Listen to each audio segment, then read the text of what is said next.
Okay, just wanted to do another quick video just to show you how you can actually get a desktop from the NavQ. So it's using a thing called TightVNC. So once again, I'll put the codes into the comments. So first we need to SSH into our NavQ.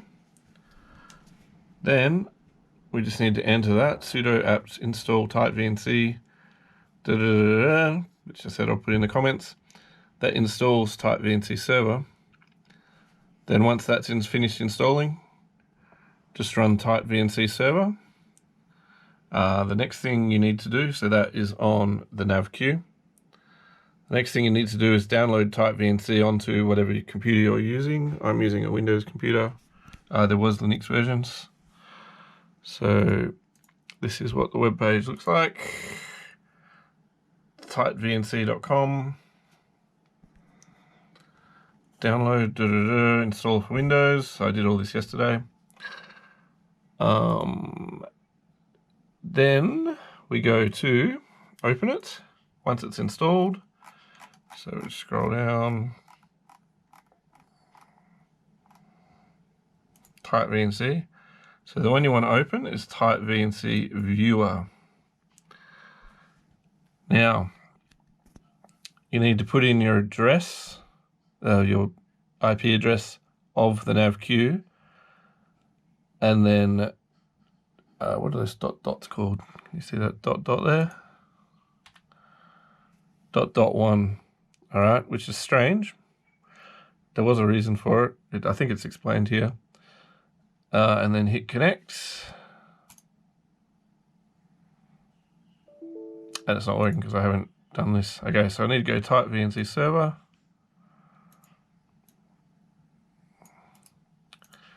Put that in over here into our NavQ. Oh, it's not letting me copy and paste. Okay, let's just type it out. TightVNC server. Enter. Okay, and you can see that it says that number 1 there, which is weird. I don't know why it would be port number 1, but anyway, whatever. Then we go back to our,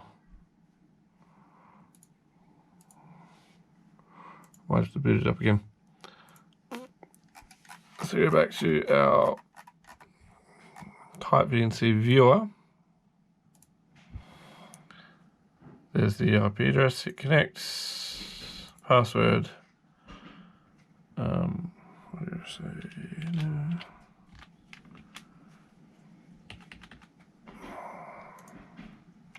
Okay, so now this is a desktop for the NavQ. So you can right click, there's various things there.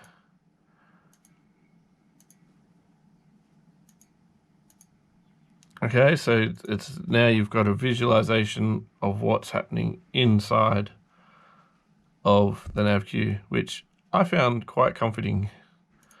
Now that I've been looking at it yesterday and today, it doesn't seem very helpful or good, but still, yeah, I feel like it's helped. I feel like it's a good thing, just because I'm not really used to only doing command line stuff in a computer. I'm used to using that with a combination of the desktop. So at least now I can see a desktop.